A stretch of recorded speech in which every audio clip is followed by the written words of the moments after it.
I went to go and watch Is This Thing On, which stars Will Arnett and Laura Dern. Will Arnett is a comedian, and we see how he got to be there and how that all unfolds.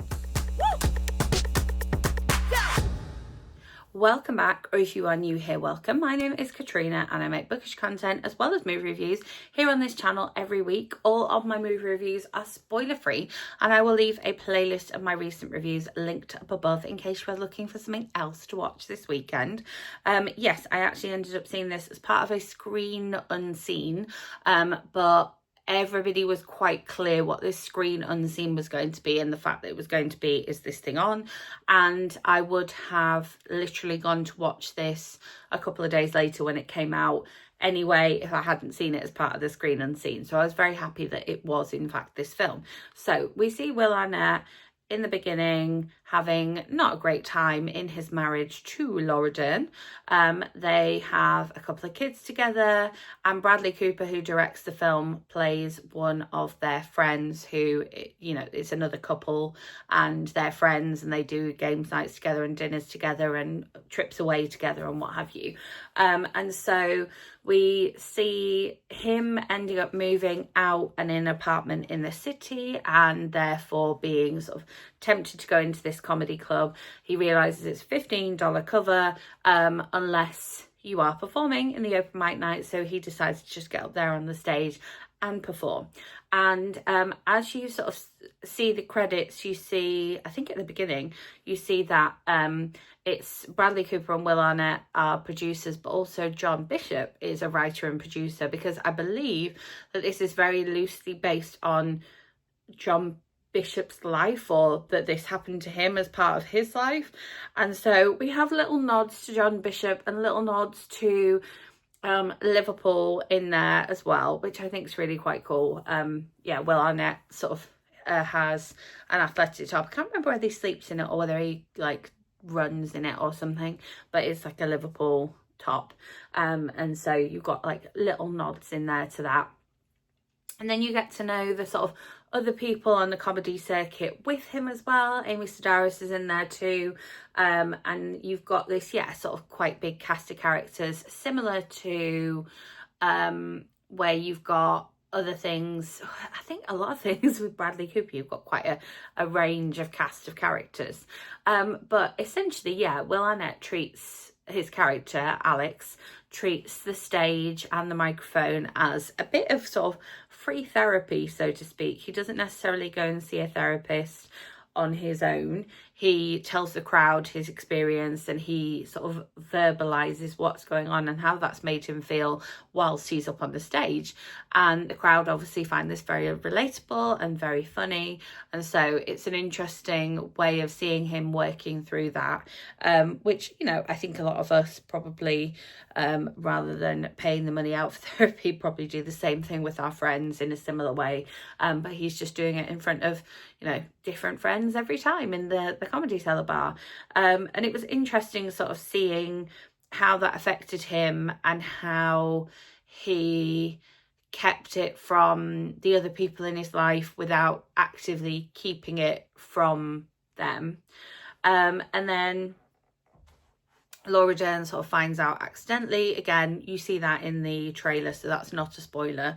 But one thing I thought was very interesting was she finds it out accidentally when she's on a date with Peyton Manning. I was like, she goes on this, well, she thinks it's a meeting, but it might be a date, and she's not sure it's one of those things.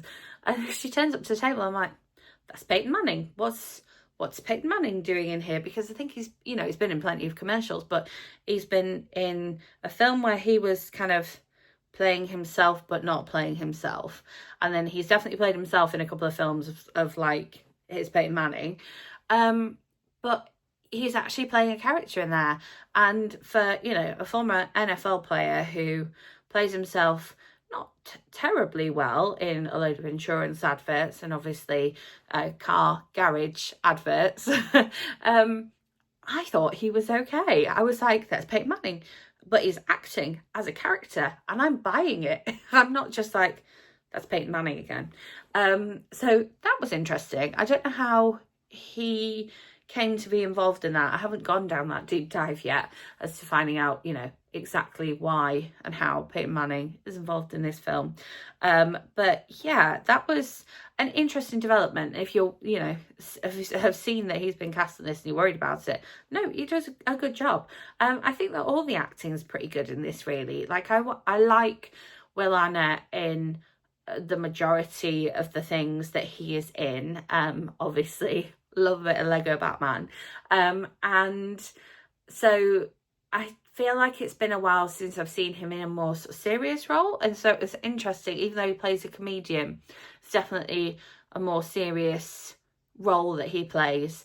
There were some moments where we laughed, but I think this film is more about the drama and more about that kind of feeling of like, what do you do when you realise that things are not working and the life that you've built is not right, and like, what can you do about it? Like, how can you process it and what actions can you take? Because I think that's an interesting one.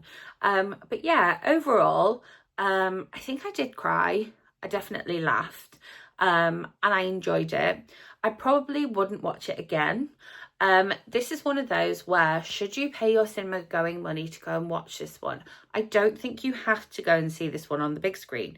It doesn't necessarily need the sound, it doesn't necessarily need the visuals. You know, this is not going to be nominated for any cinematography awards or anything like that. And so I think this is one that you could sit down and watch on the sofa at home, or stream on the go somewhere. However, I do think that it would be one for watching with a group of friends, or with people who don't necessarily always have the same movie taste, because it's not super romantic, it's not super funny, it's not super actiony, so it's not going to marginalize many people, and so I think it's got a wider market appeal. So if you were looking for something to go and watch together as a group, this one would be a good one. Yeah, so that's kind of my thoughts on that one. As always, if there's a particular film that you would like me to go and watch next week and bring my thoughts back to you here, please do let me know in the comments. Always happy to watch on demand. If you enjoyed this video, give it a thumbs up. Make sure you are subscribed and hit that notification bell so you don't miss out on my future movie reviews. And I will see you in my next video. Thanks for watching.